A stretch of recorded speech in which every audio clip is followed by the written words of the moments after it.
प्राणर ठाकुर मोर परमाराध्य श्री श्री बड़मा जुगाचार्य श्री श्री बड़दा एवं मोर आचार्य समस्त आदरचरण मोर प्रणाम।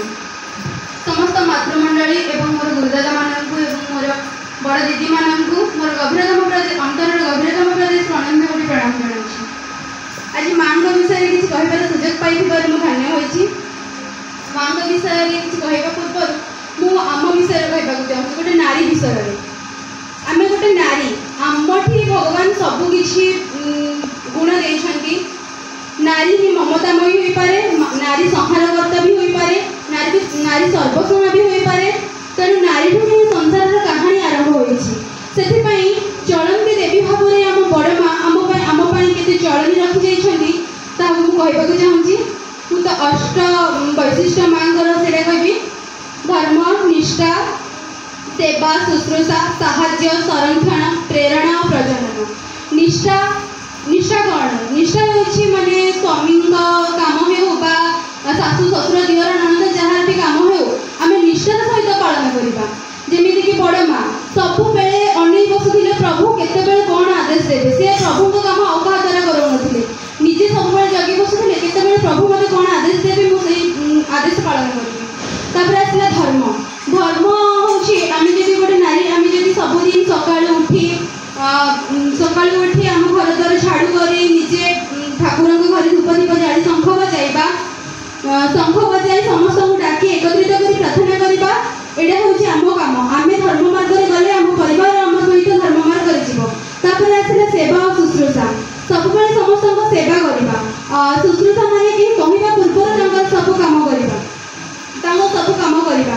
जमीक बड़ माँ समस्त कम करते जमी बड़ माँ सकाल राति पर्यटन केतबे माने से सबुदिन जाती गाधेवाई आसती केतबे चुटीटा मैंने सुखेबा भी से समय पाती अर्धरात चुटी सुखी शुआती से आम तो आम घर को कहीं दीज आसले आम बहुत विरक्त हो पड़े कम कर बड़ देवघर को सबु बेले समस्ते आसते माने कुणिया मैत्र हूँ से बंधु बांधव हूँ जी मैं समस्ते आसते देवघर को सबकि निज हाथ में करुले।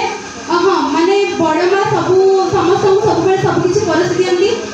गोटे दिन से कौन कर माने सबकि परस देती अल्प किसी रखी खाइबा बड़ दादा को देखी बड़ दादा कहते माँ काली मुझे सहित खाइबी जी प्रसाद बड़ी ना कहीं मुझे सहित काली खाइबी। से कहले हो ताले ठीक अच्छे। तापर दिन कौन होमती बहुत गहली होती देवघर समस्ते प्रसाद समस्त बांटी देती। माँ पुओ दुई जन धरिकी बस किसी खावाई सेपटू खबर आसला कि आउ दुई जन अतिथि आसी से बहुत भोकिला अच्छा से श्री श्री बड़मा कहते बाबूरे आम कौन करवा आम पा पी शई पड़ा आम तुमको देदेबा खावाई नहीं माँ पे दे दे खावाई निजे पा पी शई पड़े एमती केते दिन केते राति उपास कटि जापर आसला साहाय्य और संरक्षण। माँ संरक्षण साहाय्य समस्त से करती संरक्षण भी माने सबकि जहाँ भी ठाकुर दे दूसरे से रखुले ठाकुर के माने पूर्व थर आउ थे मागी पर के मागिबा पूर्व मागिले से पुणी देवे से जमीक गोटे डाक्टरी भक्त आनी किसी चॉकलेट देता से कहते बड़ मत न दे तू बड़ बोऊ दे बड़ बोऊ से आनी माँ को देता माँ नहीं रखी किसी दिन पर ठाकुर एमती बस हठात मन पड़ा से कहले कि बड़ बोऊ से जो भक्त जनक आनी से नाली नाली चॉकलेट सब देखा जाता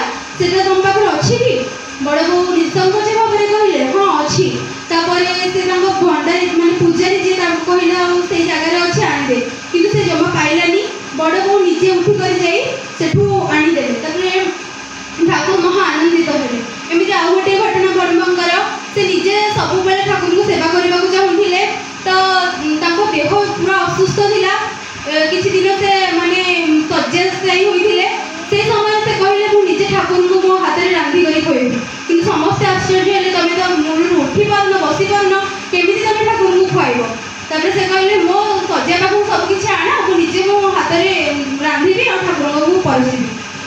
सबकि आसला से कौन थी पणस कठा तरकारी माँ निजे माने माँ को सब काटी कुटाई देले चूल्हा आसला माँ को रोसई माने पाखक आसला शଯ୍या पाखक माँ निजे बसिकिना देले रोसई कर ठाकुर को परसिले।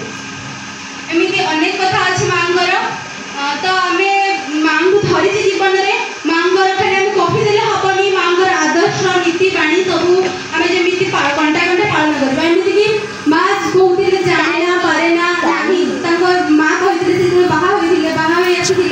ଥିଲେ ବାଲ୍ୟବଧୂ ତ ମା ଆଉ आई कही तू जाऊँ सत तोर बहुत कम बयस किंतु ये मन रखा तू जाने ना आउ पारे ना नहीं घरे ए तीन कथा को देवता डरे तो ये कथा केबे तू कहबू एमती गोटे दिन अच्छी माने रात्रि